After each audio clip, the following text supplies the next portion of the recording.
គេបិទភ្នែកស្រមៃខ្ញុំអ្នកមានបិទភ្នែកស្រមៃអីទេបើកភ្នែករាវចង់និយាយថាភ្ញៀវ6នាក់ដល់ពេលភ្ញៀវកូនបើមានណារាវយកតែហ្មងមើលឡើងឃើញតរោងភ្នែកព្រោះថារោងភ្នែកគាត់ទូចល្អិតមែនតើហើយពណ៌សទៀតដល់ពេលយើងពិបាកមើលខ្លាំងណាស់តហើយរាវមែនណានិយាយទៅមើលអត់សូវឃើញតែស្អីរោងភ្នែកទេផ្ទៀងផ្ទាត់ប្រឹងហើយនេះបើកភ្នែករាវតែមកមិនមែនបិទភ្នែករាវទេ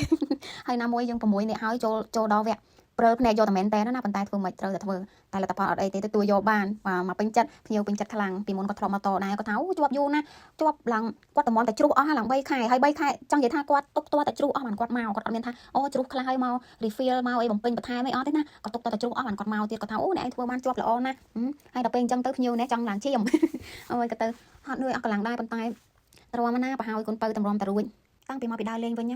ជាងនេះចង់បាក់កម្លាំងហើយភ្ញៀវជាប់មកដល់អញ្ចឹងទៅរវល់ខ្លាំងមែនតើហើយសឹងថាថ្ងៃខ្លះអត់មានបានញ៉ាំបាយទេថ្ងៃខ្លះបានញ៉ាំម្ដងគាត់ហើយតែថាអស់កម្លាំងព្រឹកឡើងខ្ជិលក្រោកអីហ្នឹងនៅតែអង្គចិត្តដល់ម៉ោងបានក្រោកហ្នឹងដឹងអត់បាយហើយថ្ងៃទល់ល្ងាចដឹងអត់មានបាយញ៉ាំទេព្រោះថាបើសិនជាងើពីព្រឹកបន្តិចទៅយើងអាចមានអីចូលពោះខ្លះណាតែដល់ពេលខ្ជិលហើយដឹងតែអត់បាយហើយថ្ងៃហ្នឹងព្រោះថាភ្ញៀវគាត់មកជាប់គ្នារហូតប្រដាក់យើងធ្វើម្នាក់ឯងអញ្ចឹងណាប៉ុន្តែជាងនេះអត់បាយអត់ទឹកក្តៅឲ្យតែមានភ្ញៀវច្រើនគឺសប្បាយចិត្តរីករាយពេញចិត្តនឹងធ្វើហ្មង